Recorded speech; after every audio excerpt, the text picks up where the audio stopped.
Good afternoon, class, and I hope y'all slept well.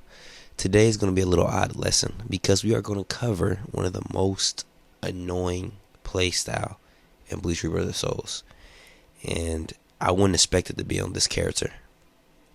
Okay, class, and the reason why I say that is because in all the other lessons we went over, we had to break down the characters and what would their game plans be. But this is the first trailer. They just flat out said, okay, this is his game plan. And the category they put him in is a hit and run. A hit and run character. He is a hit and run character, y'all. Now, a hit and run character definitely has pros and cons. But what makes them annoying, and the most annoying type of archetype in games like these, or just fighting games in general, is because a lot of their tools will have defensive options that will allow them to rinse and repeat the whole entire running process, literally. And in Kaname Tosen's case, he's one of them.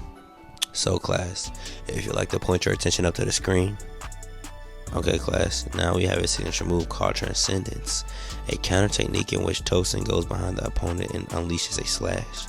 The ability can also nullify long range attacks. So basically class, it's a parry. Now, you should only use this parry is if someone has a better priority or mash than you. Because if they lunge forward, it will be a guaranteed parry and you can get a follow-up or going into the next tool that we're about to talk about, which is called Sushimushi Nishiki Benihiko, an attack in which Tosen jumps backwards and releases numerous needle-like blades. Tosen can both evade and attack if timed correctly. So class, remember when I said if you use Transcendence you can do a follow-up combo? This is what you would want to do.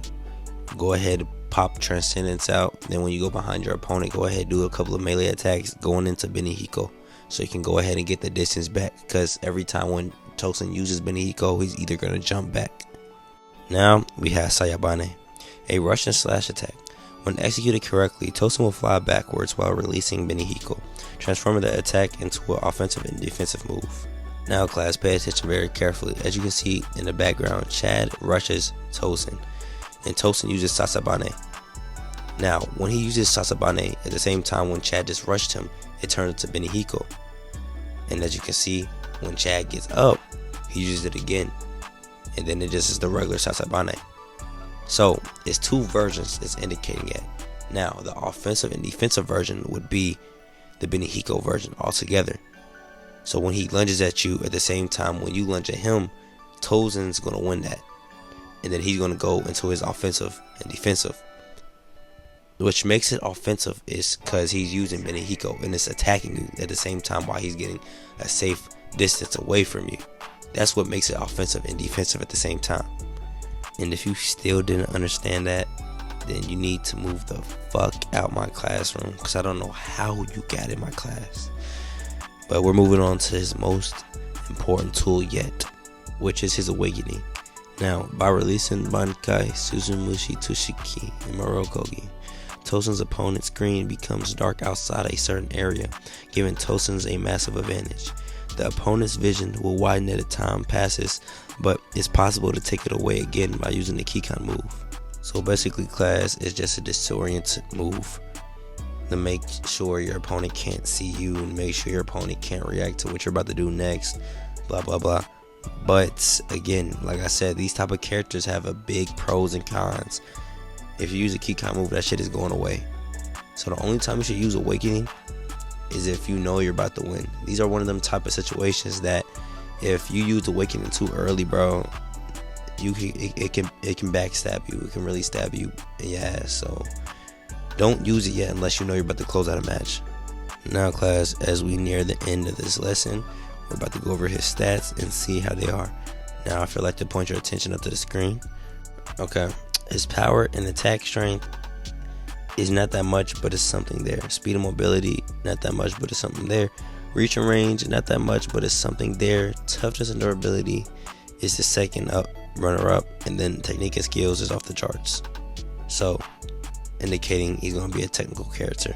And as you can also see, he has 4 stars.